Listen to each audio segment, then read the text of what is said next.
My husband beat me because I refused to live with his mother, and then he went off to relax, completely unbothered. In the morning, he brought me makeup and said, "My mother is coming over for lunch soon. Cover all that up and smile." Hours later, he left for the office, and when he walked into his boss's conference room, he turned pale when he saw me. Before we start, tell me in the comments what city you're listening from. I'd love to know how far this story has traveled. Now, get ready. What you're about to hear isn't just a novel. It's a mirror, and many might not be able to stand their own reflection.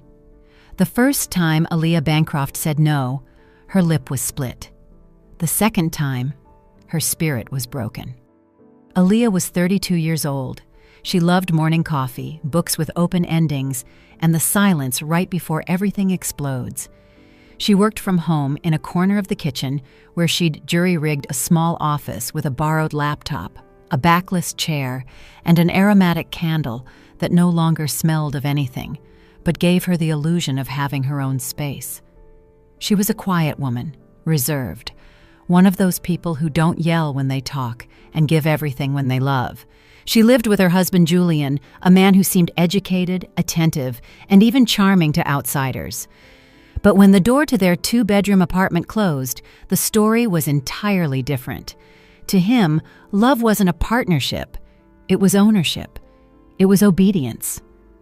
Aaliyah had learned this through blows, though no one ever knew. That morning, the air in the house felt heavy and dense, as if something was about to give. "I won't allow it, Julian," Aaliyah said, her voice firm but her heart trembling. "I will not live with your mother." He turned from the doorway, his eyes blazing. "Excuse me? We already talked about this." "I don't want her in our house. She already does enough damage by weighing in on everything."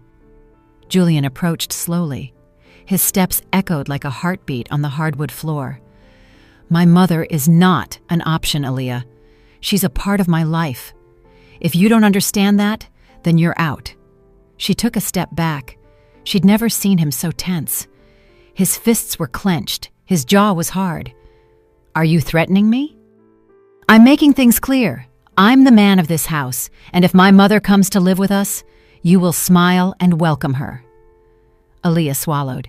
For a moment, she thought about giving in, not out of fear, but out of sheer exhaustion. But her body couldn't take any more silence.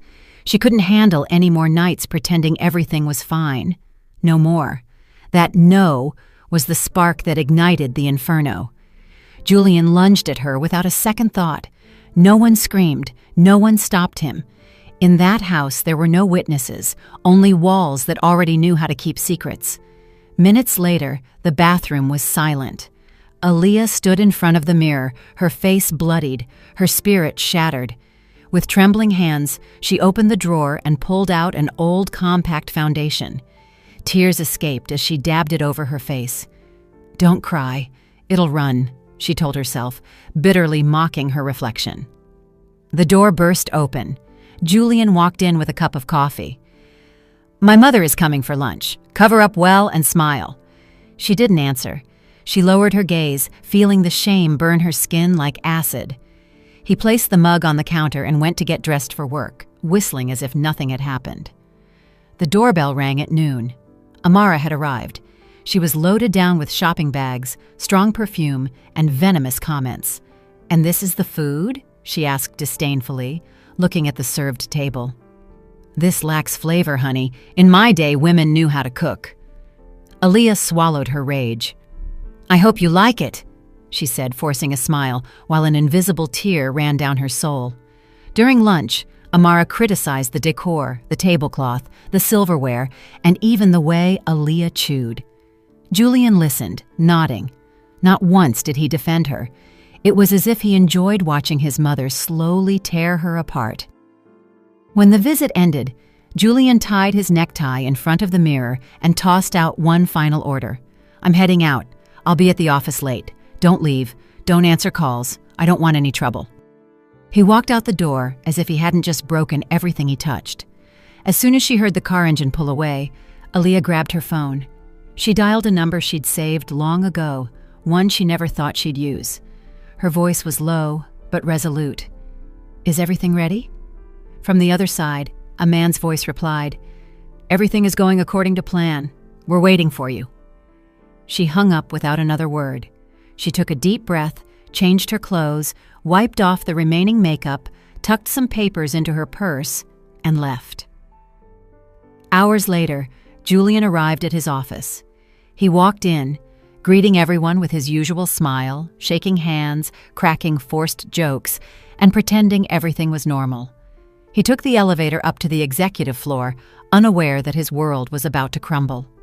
"The new owner has arrived," a secretary said without looking up. "She's in the main conference room." Julian quickened his pace. No one had told him about such a major change. A new owner? Who had approved this? He opened the door and froze. There, sitting at the head of the long mahogany table, was Aaliyah. Impeccable, elegant, serene. She looked at him with a calm that chilled his blood. "Hello, Julian." He gasped for air. What are you doing here?" She stood up and walked toward him, never taking her eyes off his. "Let me introduce you to the new CEO of the company, the official heiress, the woman who was afraid yesterday and who holds all the power today." The directors murmured among themselves. Some looked at him with pity, others with mockery. Julian took a step back. "You planned all this?" Aaliyah smiled, but this time not out of obligation or fear. She smiled because, for the first time in a long time, she was doing it without anyone's permission. "This is just the beginning." As Julian struggled to grasp the impossible, Aaliyah took her seat, crossed her legs with grace, and calmly started the meeting. It was as if she hadn't just changed everything, because sometimes the most dangerous thing a broken woman can have is accumulated silence and a chance to speak. The conference room filled with a thick silence, as if the air had been replaced by something denser: fear, anger, disbelief. Julian could barely stand up straight. Sweat ran down his temples while Aaliyah, unperturbed, continued the meeting as if nothing extraordinary had happened. She spoke clearly, with an elegant tone, without needing to raise her voice. She offered no explanations. She didn't justify her presence. She simply assumed power as if it had always belonged to her. The executives exchanged tense glances. Some pretended to take notes, others disguised their uncomfortable surprise. A couple of them, who knew more than they let on, nervously swallowed. Julian sat down in an isolated chair without asking permission. His body was there, but his mind was still trapped in that image. Aaliyah, sitting on the throne of his father's company, transformed into something he never imagined: a threat.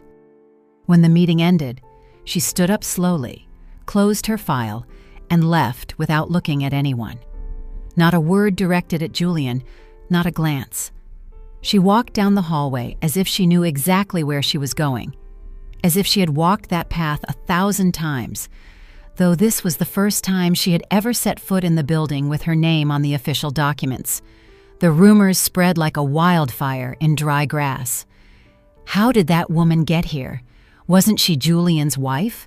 Now she's his boss, and they say she inherited everything from the previous owner. Is it true? I heard the founder's family kept her hidden, and what if she was the old man's mistress?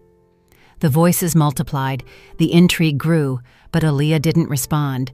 Her silence was more feared than any statement, and that was the most unsettling thing to many. Meanwhile, Julian wandered the office like a ghost. No one greeted him as before. The respect had vanished, and when he tried to regain control at the next day's meeting, his chair was occupied by someone else. He returned home at night looking for comfort, but only his mother, Amara, was waiting for him, sitting in the dark with a glass in her hand. "What did you do?" she asked without looking at him. "Nothing," he replied, dropping the keys on the table. "Don't lie to me, Julian. I heard about the company. How can that woman be sitting in your father's place? She's not just that woman. She's my wife. Or was. And how did she become your boss?" Julian collapsed onto the sofa, exhausted.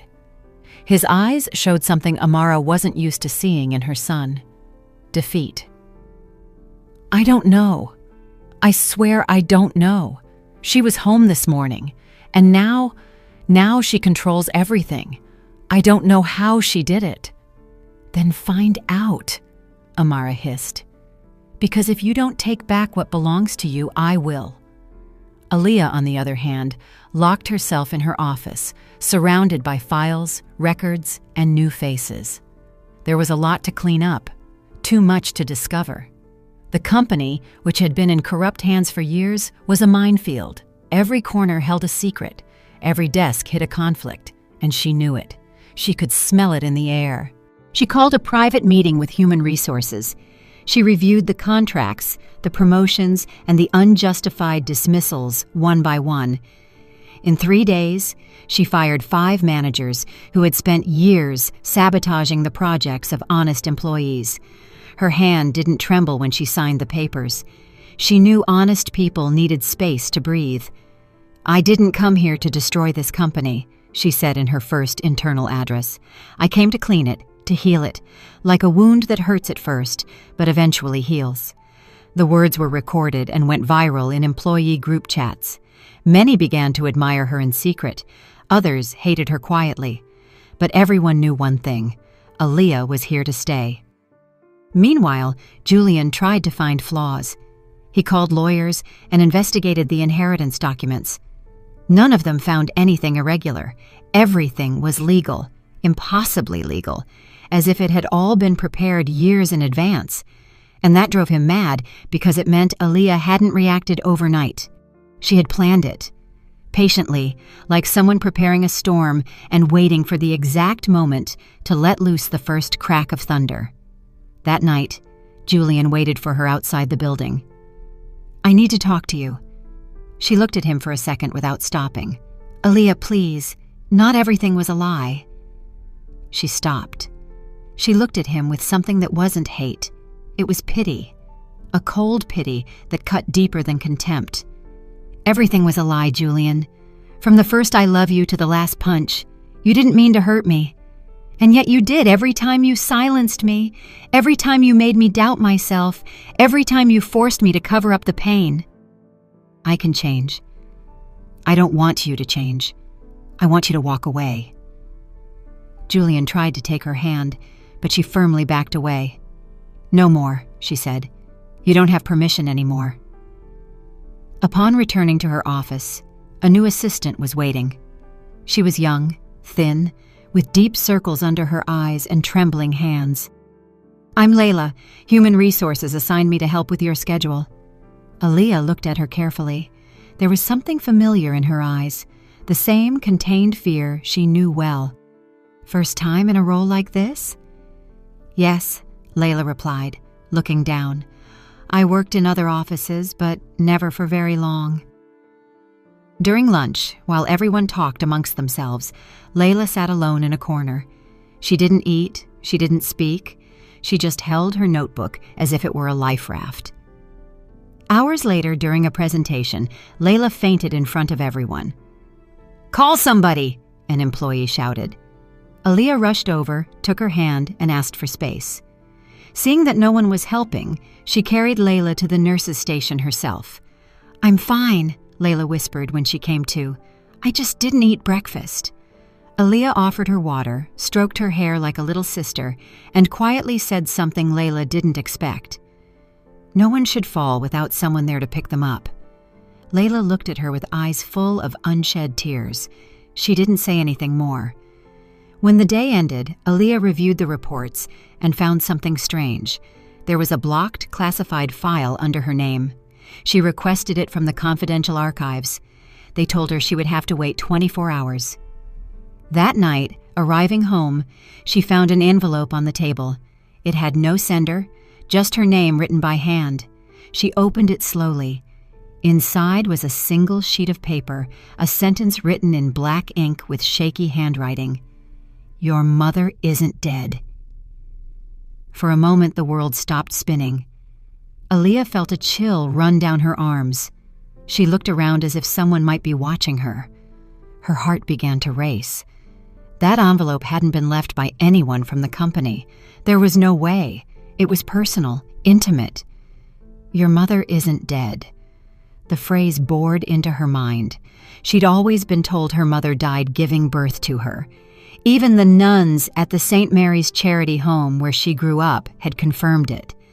But now, what if it was all a lie? She sat down slowly, as if the weight of the paper was too much, and for the first time since she took power, Aaliyah felt fear. Not fear of losing what she'd gained, but of discovering what had been stolen from her before she even knew it existed. Because if her mother was alive, someone had silenced her. And in that story, the names began to repeat. Julian, Amara, and someone else. Someone who hadn't yet shown their face, but was undoubtedly watching, waiting. The mask of power had begun to fall, and what lay beneath was just beginning to reveal itself. Aaliyah left the letter on the table, as if it burned. The phrase floated in the air like thick smoke. "Your mother isn't dead." She didn't know who had written it, but the handwriting had something familiar about it, something that shook her soul. She spent the night awake, staring at the closed envelope, wondering if everything she had believed was a lie. She remembered the nuns, the cold nights in the home, the vague answers, the evasive looks when she asked about her mother. There were never any photos, never a name, just a story repeated so many times that it eventually seemed true. The next morning, she went directly to the company's legal archive. She had total access as the CEO, but some documents required special authorization, and this was one of them. "I need file 94HL2, she told the archivist, an older man who lowered his eyes when he heard the name. "It's registered under Arthur Bancroft from over 20 years ago. That's sealed by court order. It can only be opened with a direct order from the board." Aaliyah placed both hands on the desk. "I'm the chairman of the board."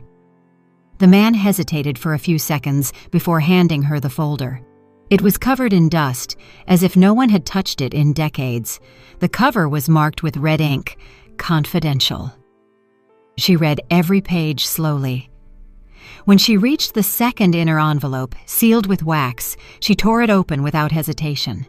Inside were papers signed by her adoptive father, Arthur Bancroft, detailing the irregular adoption of a child under ecclesiastical custody. The most disturbing details were not the legal ones, but an attached medical report suggesting that the biological mother had been institutionalized in a psychiatric hospital after suffering an emotional collapse following the forced loss of her daughter. Aaliyah felt the ground shift beneath her. There were names, signatures, and addresses. One in particular caught her attention. Claire Dubois, the nurse responsible for the case at St. Jude's Medical Center. She wasted no time, leaving in silence. She didn't mention anything to the team. No one should know yet. That same afternoon, at a modest house on the outskirts of the city, she knocked on the door with her heart pounding in her throat. A woman in her 70s with weathered skin and a serious face opened it. Claire Dubois. The woman observed her for several seconds before speaking. "You're her, aren't you?" Aaliyah didn't know what to say. "Her who?" The woman opened the door without another word. "Come in." Inside, the smell of camphor and medicine filled the air. Crucifixes and old photographs hung on the walls. Claire invited her to sit down. Then she stood, as if struggling to accept what she was about to say. "You were a baby the last time I saw you. They tore you from the arms of a woman who was screaming your name like her soul was leaving her body. I didn't know what to do.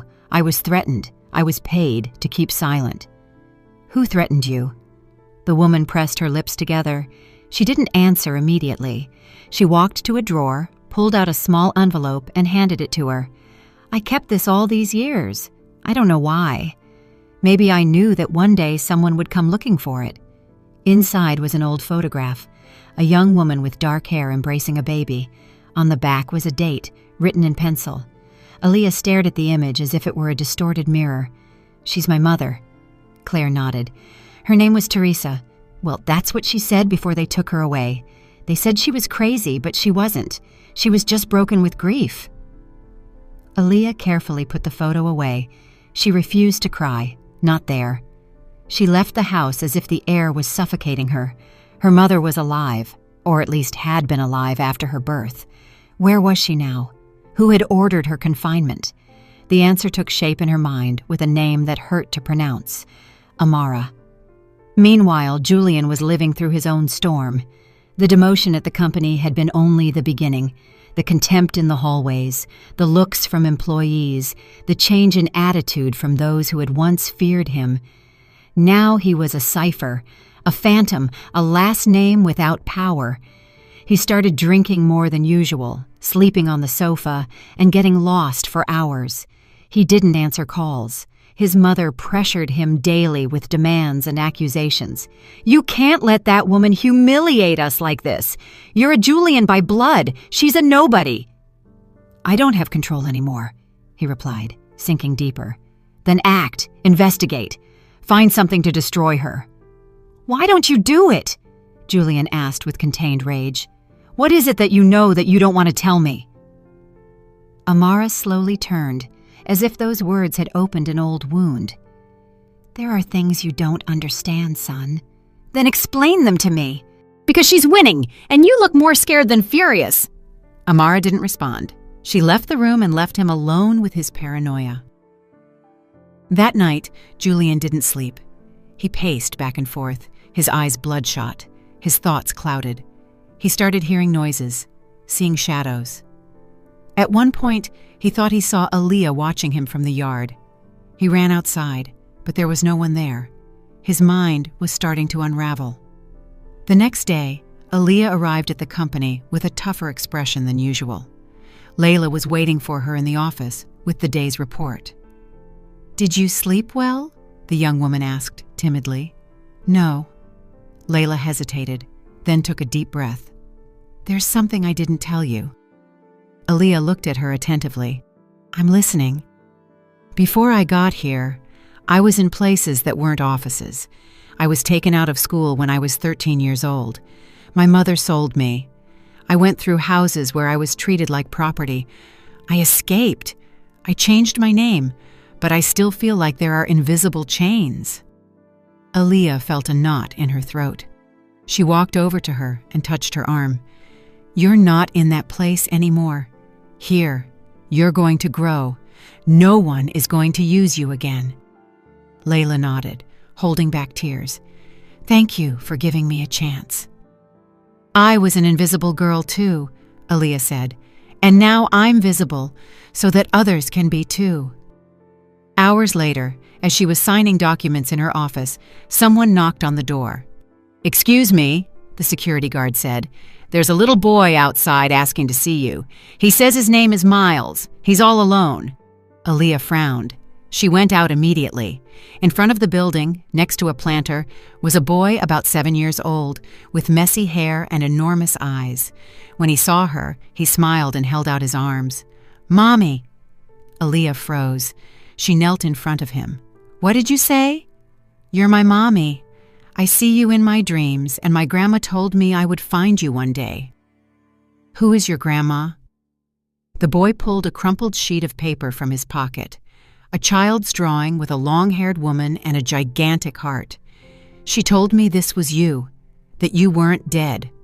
Aaliyah looked at the guard. "Where did he come from?" "An older man brought him. He said he would return later.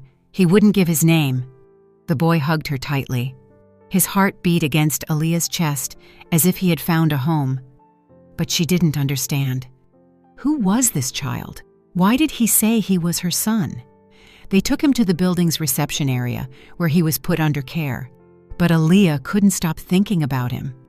That evening, she returned to her house. She opened the folder with the latest documents from the archive.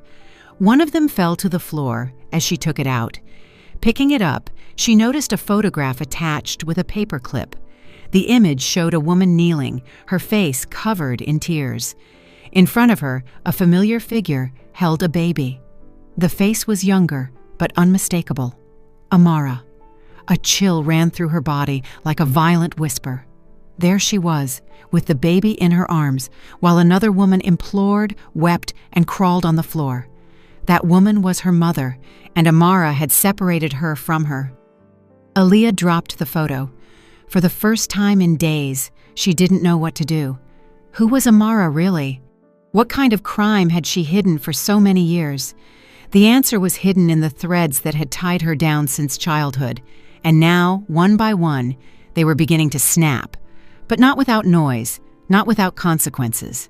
Because when you pull a thread that has held a lie together for decades, the entire fabric begins to collapse, and what is revealed can be more painful than silence. Aaliyah stared at the photo for long minutes. Tears streamed down her face, silent, as if her body knew what her mind hadn't yet dared to accept. In that image was the story they had always hidden from her. Her mother, kneeling and pleading, and in front of her, Amara, with a twisted smile and a baby in her arms. That baby was her. That image was more than proof. It was a sentence. The air in the room seemed to have stopped. Aaliyah tried to take a deep breath, but something in her chest wouldn't allow it. Everything inside her trembled, not just from the discovery, but from the contained rage, from the years of lies, from every night alone in that charity home, from every time she wondered why no one had come looking for her. She picked up the phone with trembling hands and dialed Julian's number. "Aaliyah?" he answered, surprised. "I need to see you now, in my office, in 20 minutes. Don't be late." She hung up without giving him time to respond. When Julian walked in, he found Aaliyah standing with the photo on her desk. There was no greeting, no courtesy, just an icy look that forced him to close his mouth. "Does this look familiar to you?" He looked at the image, and his face changed completely. He didn't ask what it was. He didn't pretend to be surprised. He looked down like a child caught in a lie that was far too old. "Why didn't you tell me?" she asked without raising her voice. "How long have you known the truth?" Julian didn't answer. He clenched his fists, unable to hold her gaze. "From the beginning, Aaliyah. I knew from the very beginning. My mother asked me not to say anything." "Of course she did. Because to both of you, I was nobody. I was just a tool, something you could mold, someone with no past, no history. That's not how it was. Then how was it? Did you love me? And yet you kept silent while your mother destroyed mine? I didn't know everything, only parts. I found out after we were married. And you didn't say anything." "I was afraid of losing you," Julian murmured, and for the first time he seemed sincere. "You knew I wasn't anyone to you, but you were afraid that one day I would be more than you." The phrase cut through him like a knife. There were no shouts, no argument, just that truth spoken in a quiet voice. Julian left without another word. He knew he had lost everything. That night, Aaliyah didn't return home. She checked into a hotel far from the company, far from everyone. Insomnia kept her company like a shadow, and when she finally closed her eyes, she didn't rest. She dreamed of her mother, of that image, of the echo of a cry that wasn't hers, but felt like her own. The next day, Layla found her pale, with sunken eyes. "You haven't eaten anything," she said softly. "I'm not hungry." "You're going to get sick." Aaliyah didn't reply. Layla closed the file in her hands and sat in front of her. "You saved me when no one else saw me, and now that you're like this, I feel like I don't know how to help." Aaliyah looked at her for the first time in hours. "No one can help me. I have to do it alone." Layla hesitated. Then, in a low voice, she added, "I thought that too, until you arrived." Those words didn't cure anything, but they offered some warmth, a reminder that in the midst of so much darkness, something different could still be sown. Hours later, Aaliyah made a decision. She reviewed the documents in the file she still hadn't finished reading.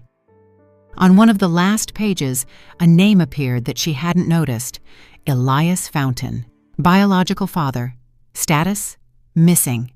She investigated, searched official records, nothing. He had been erased from the map, as if he had never existed. But then, among the hospital papers, she found a handwritten note, undated. Detected in marginalized areas of the West End district. Refused medical attention in a state of homelessness. Without a second thought, she went to the district. She walked through alleys, asked at community kitchens, and showed an old photo found in the file. Many ignored her. Others knew nothing, until a woman with a raspy accent pointed with her chin toward a bench. "That one over there is Elias. Sometimes he babbles, says he lost a daughter." Aaliyah approached with slow steps. A man covered in old blankets, with a long beard and a dull gaze, was watching birds eat crumbs. "Elias Fountain." The man didn't respond or look at her. "Elias, are you from the courthouse?" he suddenly asked in a worn voice. "No, I'm Aaliyah Bancroft." The man slowly turned, his eyes filled with tears before his face could process it. "Aaliyah," he whispered, "my baby girl." She froze. "You know me? I searched for you all these years. Your mother, she fought so hard for you." "Where is she?" "She's alive, but I don't know how she is now. The last time I saw her, she couldn't remember me."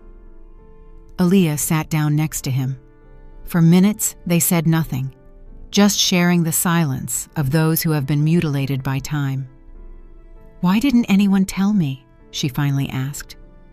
"Because your mother's family hated her. They said she was a disgrace. They were ashamed of me for being poor. They wanted to erase me, and they succeeded.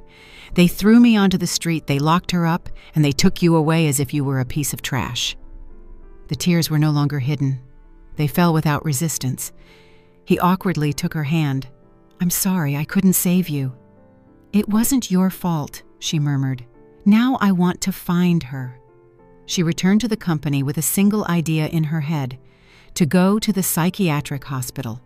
She confirmed the name, Willow Creek Center. Teresa had been institutionalized there for years, according to reports, suffering from dementia. No one visited her. No family member was registered. Upon arriving, the place looked like a disguised prison. Gray walls, locked doors, indifferent staff. "Who are you looking for?" "Teresa." "I'm her daughter." The nurse looked up, surprised. "She doesn't get visitors." "She does now." They took her to a small room. There, sitting in a wheelchair, with a vacant gaze, was her mother. White hair, dull eyes. She seemed distant, as if her mind floated in a place no one else had access to. Aaliyah walked closer. "Mom?" The woman looked at her but didn't recognize her. "You're new. Are you going to bring me tea?" "I'm your daughter, Mom. I'm Aaliyah." "Aaliyah," she repeated in a flat voice. "What a pretty name." Aaliyah knelt in front of her. "I'm here. No one is going to separate us again. No one is going to hurt you again." The woman extended a trembling hand and touched her cheek. She smiled for an instant. Then she returned her gaze to the window as if the moment had only been an echo. Aaliyah hugged her tightly, tenderly. She felt something break inside her. It wasn't sadness. It was liberation. It was the wound closing, not because everything was fine, but because she wasn't alone anymore. "Don't worry," she whispered. "Now I'll take care of you." And in that embrace, the victim stopped being a daughter and became a mother, a refuge, a living justice. The truth cannot be covered up. It can be hidden, it can be disguised, but one day it inevitably returns to look you in the face, and when it does, it demands to be spoken, even if it hurts, even if it burns, even if it destroys everything that seemed firm. Because only from that destruction can something new be born, something that no longer needs lies to sustain itself. Only the truth, however cruel, however necessary. Aaliyah returned home with a tense body and an exhausted spirit. She still smelled her mother's perfume on her clothes, a mix of aged lavender and despair. Her hands were shaking, not from weakness, but from contained fury. She showered without turning on the light, as if she needed to erase every trace of the past before continuing with what was to come. She didn't want compassion or pity. She wanted justice, not in courtrooms, not with lawyers. She wanted to expose the truth, to show the open wound, to let the world see the face of the person who had destroyed so many lives from the comfort of their privilege. And for that, there was an exact date, the company's annual benefit gala. Ironically, it had been Amara's idea, a luxurious evening with live music, public donations, and cameras broadcasting live. Amara wanted to clean up her image, reposition herself as a philanthropist, an exemplary mother, as the woman who had helped raise Aaliyah. She even said so in the invitation, with a hypocritical smile and open arms, like someone trying to redeem herself without paying the price. Aaliyah accepted immediately, but not to honor her, and certainly not to thank her. She was going to use Amara's own stage to strip her bare in front of everyone, not with shouts, not with hatred, but with evidence. Meanwhile, Julian was sinking. The demotion at the company had been only the beginning. The contempt in the hallways, the looks from employees, the changed attitude of those who once feared him. Now he was nothing. A shadow, a name without power. He started drinking more than usual, sleeping on the sofa, and disappearing for hours. He didn't answer calls. His mother pressured him with demands and complaints, but he no longer had answers, not even for himself. One night, he showed up at Aaliyah's house. The door was locked, but he knocked hard. When she opened it, she found him stumbling, drunk, hollow-eyed, broken. "I need to talk to you," he slurred. She hesitated for a few seconds, then stepped aside, not out of compassion, but strategy. 5 minutes. He sat on the sofa, the same one that had once witnessed arguments, silences, and lies. "I loved you, in my own way," Julian said, his voice slow. "Everything I learned about love, I learned from her. Then you learned to use, to manipulate, to control. I'm not justifying anything.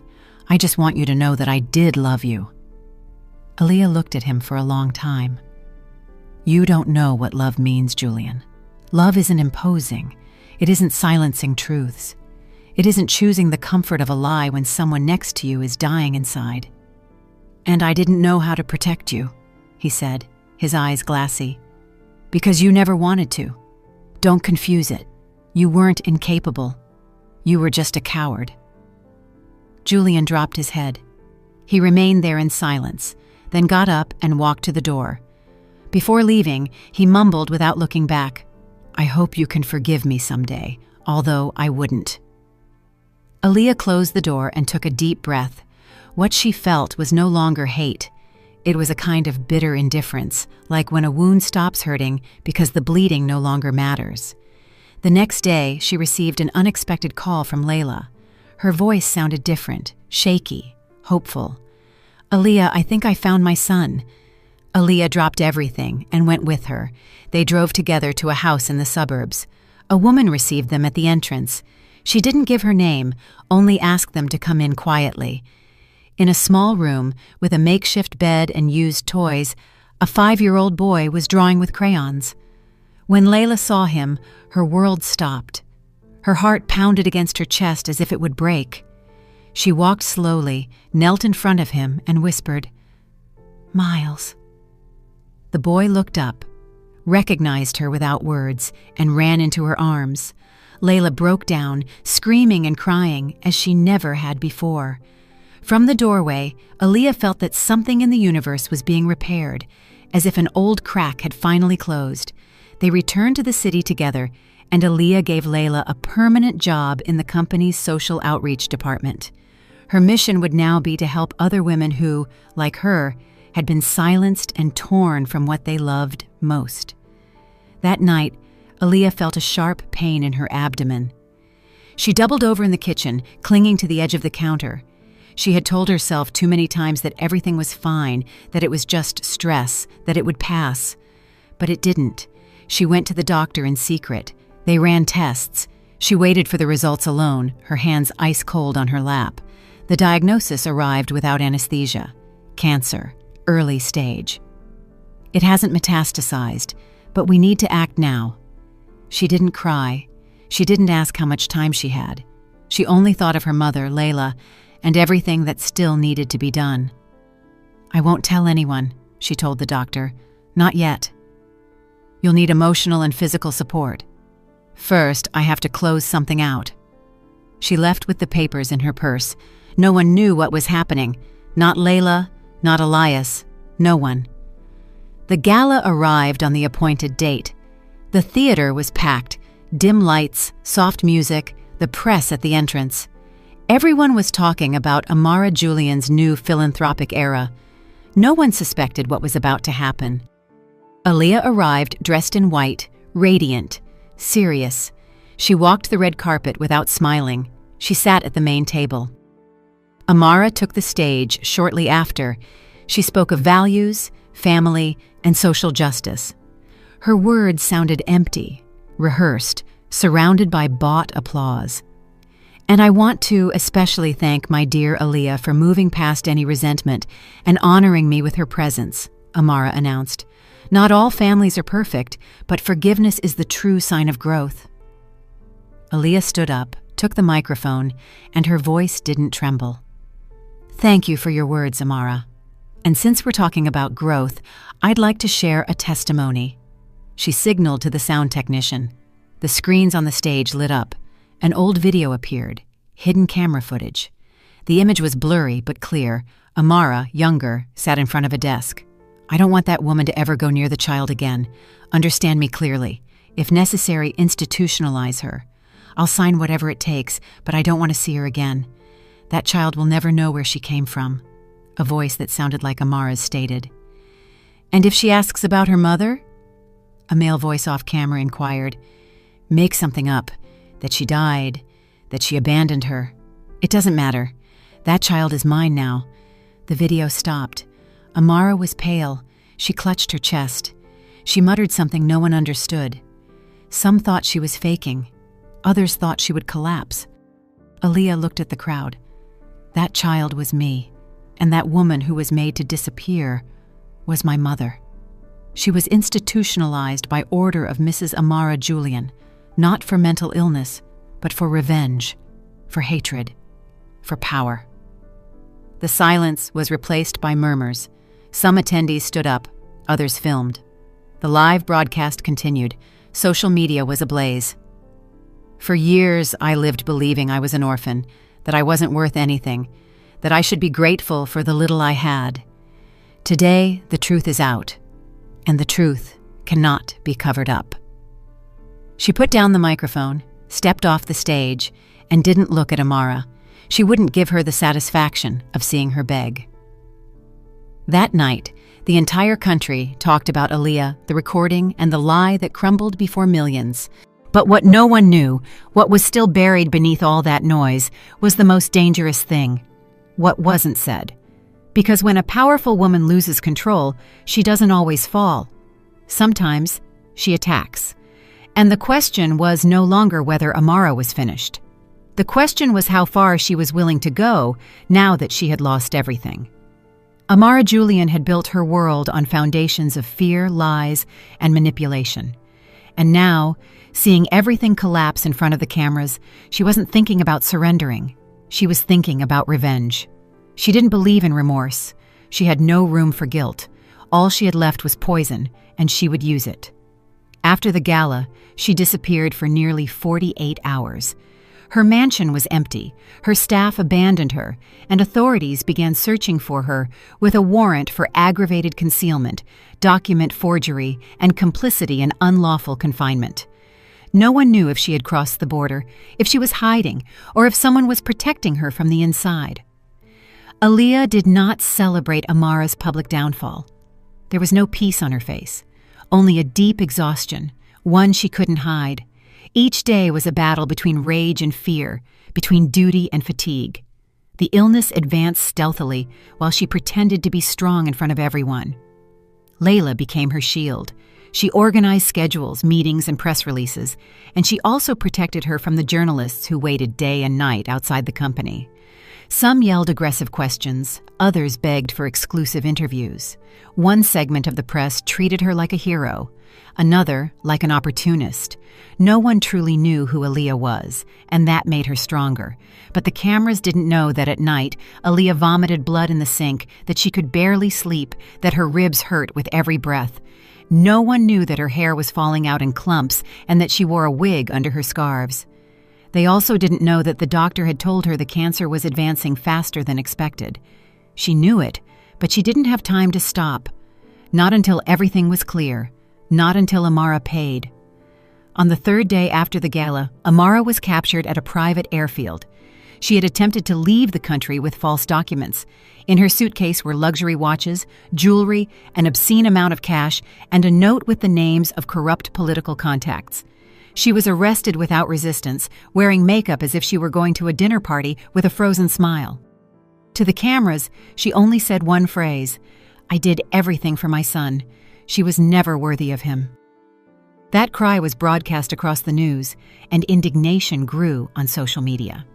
There were those who condemned her, and those who, incredibly, justified her. People who saw her as a protective mother, a victim of a generation that no longer understood family as it once did. Aaliyah did not respond to any statement, gave no interviews. She didn't want anyone to speak for her. What she had to say, she had already said on the stage. Now, justice had to act. Days later, with the trial in preparation, Aaliyah took a car and went alone to the charity home where she had grown up. She wanted answers, but she also wanted to say goodbye to what had been, what had shaped her, what had broken her. The nuns received her nervously. Some looked at her with compassion, others with suspicion. The Mother Superior took her to the small chapel where Aaliyah had spent her afternoons as a child, dreaming of an imaginary mother and a family that loved her. She sat on the same wooden bench, facing the same stained glass window. This time, she didn't pray. She just closed her eyes and listened to the silence.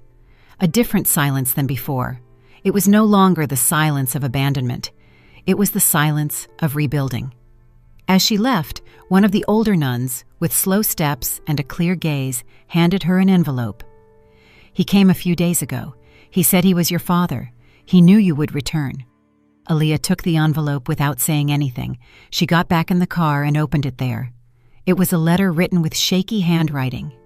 Elias, her real father. "My daughter, when you read this, I may no longer be here, but I am not writing to say goodbye.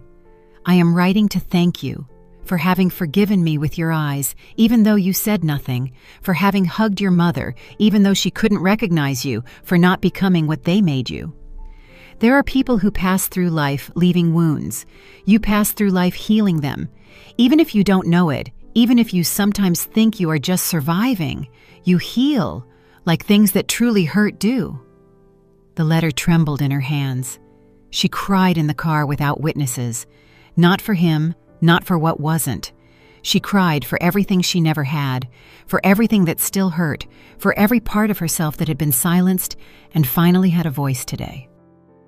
That night, Layla prepared her a hot soup. She saw Aaliyah arrive with a strained expression. "Where were you?" "At the home. He died." Layla didn't ask more. She just sat beside her. There was no need to talk, only to be present. Amara's trial was set for 3 weeks later. Aaliyah did not plan to attend every hearing. She wanted justice to do its work without turning it into a spectacle. But something changed her plans. At midnight, a call woke her up. The number was blocked. She answered with a sleepy voice. "Aaliyah, it's me," Julian said. His voice sounded desperate, broken. "What are you doing calling this late?" "Forgive me. I don't know how to tell you this. I need to see you. It's urgent." "Tell me. What's wrong?" "I'm outside. Don't hang up." He hung up before she could respond. Aaliyah got up, put on a robe, and went to the door. She saw him from the window. He was standing next to the car with something wrapped in his arms. She opened the door slowly. "What is that?" He was trembling. "It's Miles." Aaliyah felt her heart stop. "What did you do to him?" "Nothing. I didn't hurt him. I just wanted to leave with him. Go far away. Start over. I'm sorry. I couldn't do it. I couldn't walk away. The boy was sleeping, wrapped in a blanket. Give him to me, she ordered. Julian obeyed. With clumsy hands, he handed the boy over. I didn't know what else to do. No one wants me. You hate me. My mother is in jail. My father died without saying goodbye, and I'm empty. You chose to be alone, she replied. He fell to his knees, crying, hitting the ground. He was a man destroyed by his own reflection. I just wanted someone to look at me without contempt. That boy doesn't need a father like you, Aaliyah said with a calmness that shattered him. He needs a mother who no longer has to cover up her pain. And she closed the door. That was the last time she saw Julian. Layla woke up from the noise.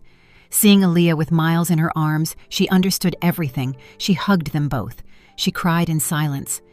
Then she took him to her room, tucked him in, and sat beside him. Aaliyah looked at the sky through the window. Dawn was already breaking. The trial was beginning that very day, but she already had the most important sentence, her own. Legal justice is served, but justice for the soul is only achieved when one dares to face what always hurt and decides not to repeat it, not to perpetuate it, not to inherit the damage. Because there are wounds that are inherited, but there is also courage that is transmitted. And Aaliyah was ready to close the cycle, even if it cost her her life, even if it hurt more than everything before. She was ready for what was to come because there was nothing left to hide, no more price to pay. The silence was over, and the voice of all those who could never speak was finally being heard. Amara Julian's trial became one of the most covered in the country. Each testimony was a stab against the image of an exemplary mother she had built for decades. The lawyers tried to deflect the focus, alleging senile dementia, emotional blackmail, and pressure from third parties, but the recording, the documents, and the declarations of direct witnesses were irrefutable. She was convicted on multiple charges, including identity fraud, aggravated unlawful confinement, and abuse of power.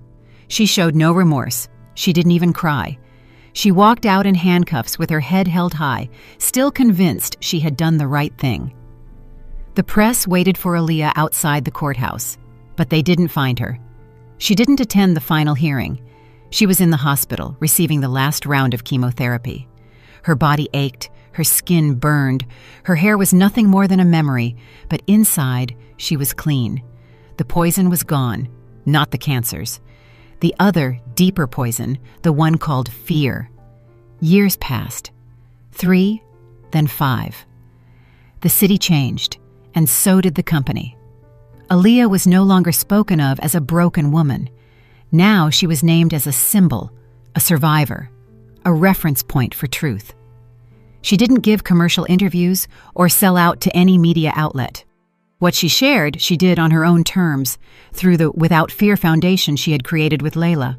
Layla became a pillar, taking the reins of social work, expanding the foundation to other states, rescuing dozens of women trapped in networks of abuse and exploitation. Miles, her son, grew up surrounded by conversations, affection, and books. Aaliyah gave him the middle name of her biological father, Elias, as an act of symbolic repair. Aaliyah's mother, Teresa, passed away peacefully.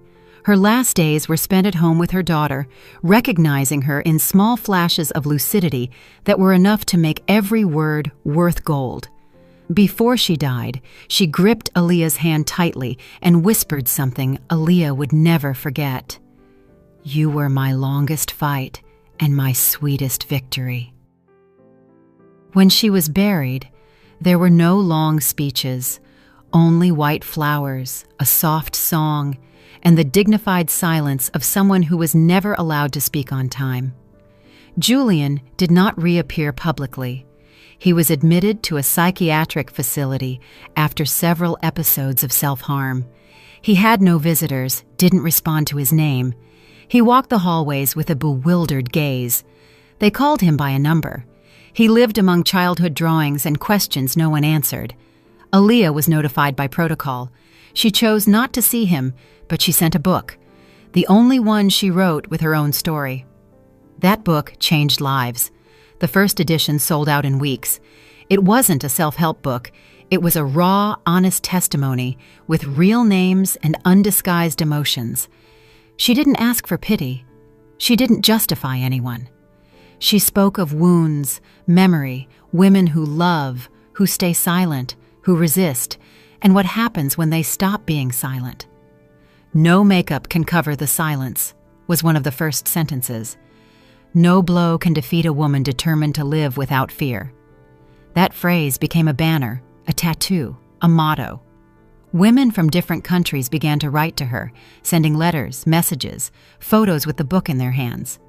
Some read it in prisons, others in shelters, some in a courthouse waiting room before reporting abuse for the first time. Aaliyah never expected fame or wanted recognition, but the universe had other plans. She was invited to give conferences and large talks, some at universities, others in forgotten neighborhoods. She always said the same thing before starting. "My story is not the hardest or the most tragic. It's just a story that was lucky enough to find a voice in time. There are others who aren't so lucky, and it is for them that I keep speaking." At one of those conferences, at the end of the presentation, a woman approached with a teenager by her side. He had large eyes and a serene gaze. The boy didn't speak. He just watched her intently. "He remembers you. He says you hugged him once at the entrance of your office." Aaliyah looked at him closely. He nodded slightly. Then he wrote something in a small notebook hanging from his neck. He showed her the page. In crooked letters, it said, "You taught me not to be quiet." She felt a knot in her throat. She knelt down, hugged him, and whispered, "Then it was all worth it." Leaving the conference, she took a deep breath. The night was cool. The city seemed different, less hostile. Maybe it was just her who had changed. She walked home alone, without bodyguards, without a driver. She climbed the stairs calmly, turned on the living room light. Everything was quiet. She poured herself some tea, took off her shoes, and went to the bathroom. She stopped in front of the mirror. She observed her reflection carefully. She no longer wore a wig. Her hair was growing back, slow, curly, and wild. The marks of the treatment were still on her skin. They weren't scars. They were medals. She touched her face. There was no makeup, no blush, no foundation, no shadow. Just her. For the first time in a long time, she smiled. Not out of obligation, not out of protocol, not because someone asked her to. She smiled because she was no longer afraid, because now she knew who she was and what she was, and she didn't need to wear a disguise anymore. What did you think of this story? There are many people, like Aaliyah Bancroft, living silent battles every day. Our hope is that her voice has resonated within you too. If this story touched your heart, share it. Let more people feel accompanied. Be part of the change. Tell us in the comments what you would have done in her place and what city you are watching from. Reading your words makes us feel closer to you. And if you haven't already, like, subscribe, and hit the notification bell. Every action you take is a sign that these stories must continue to be told. Don't go yet. Our next moving story is already appearing on your screen. Click on any of them and continue exploring this universe of real, moving, and necessary stories. Thank you for being here. Thank you for feeling with us. We send you a huge hug, wherever you are. See you in the next one. Did you like the story, and which city are you listening from? Let's meet in the comments. If you like the story, you can support me by sending a super thanks so I can keep bringing more stories like this. Thank you so much for your sweet support. I'm looking forward to your comments on the story. On the screen, you can see 2 new life stories that I highly recommend. There's so much more on my channel. Don't forget to subscribe. See you in the next life story with love and respect.